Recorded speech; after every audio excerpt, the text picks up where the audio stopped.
જે ગુજરાત અને આખા સૌરાષ્ટ્રમાં જળસંચયનું કામ કરે છે, લોકોની અંદર પાણી પ્રત્યેની લાગણી અને ધાર્મિકતા રીતે પાણીનું મહત્ત્વ સમજે, એના માટે આપના દેશના જે કવિ છે કુમાર વિશ્વાસ પહેલી વખત વિશ્વની અંદર એક વૈશ્વિક જળકથા, અને એ પણ સૌરાષ્ટ્રનું જે હબ કહેવાય રાજકોટની અંદર એક વૈશ્વિક જળકથાનું આયોજન કરેલું છે. ડિસેમ્બર મહિનાની 15, 16, 17 તારીખના રોજ આ કથાનું આયોજન છે. સાંજનો સમય છે, રાતના 7 વાગ્યા પછીનો. હજારો લોકો આની અંદર લાભ લેવાના છે. મહત્ત્વની વસ્તુ છે કે લોકોમાં પાણી પ્રત્યેની લાગણી થાય અને વધારેમાં વધારે જળસંચયના કાર્ય થાય.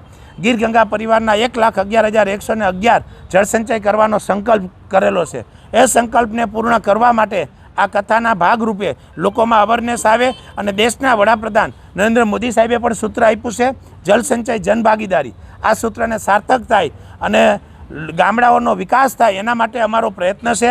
આ પ્રોગ્રામની અંદર આપણા દેશના જલશક્તિ મંત્રાલયની આખી ટીમ પણ આવવાની છે. આપણા ગુજરાતના દરેક વિભાગના મિનિસ્ટરો પણ હાજર રહેવાના છે. 3 દિવસમાં કાર્યક્રમના રાજકોટના ઉદ્યોગપતિ, સામાજિક આગેવાનો, સ્કૂલ સંચાલકો તેમજ ધર્મપ્રેમી ભાઈઓ અને જળસંચયને અમારી સંસ્થા સાથે જોડાયેલા દરેક વ્યક્તિઓ રાત દિવસ મહેનત કરી અને આ કાર્યક્રમને સક્સેસ કરવાનો પ્રયત્ન કરી રહ્યા છે. કથાના આગલા દિવસે ગીર ગંગા પરિવાર દ્વારા 111 પવિત્ર નદીના પાણી મગાવ્યા હતા, તેના કળશો ભર્યા છે, અને એ કળશો દ્વારા એક કળશની મહાયાત્રા કાઢવામાં આવશે, જલ કળશ યાત્રા. અને એના દ્વારા જેમ કથા દ્વારા પોથી યાત્રા હોય છે, એમ ગીર ગંગાના જલકથા દ્વારા જલ કળશ યાત્રા કાઢી અને કળશોનું પૂજન થશે. રાત્રિએ કીર્તિદાનભાઈનો એક સરસ મજાના ડાયરાનું પણ આયોજન કરેલું છે કે પહેલી વખત જલ ડાયરાનું આયોજન છે. તો એ 14 તારીખે રાતનું આયોજન છે.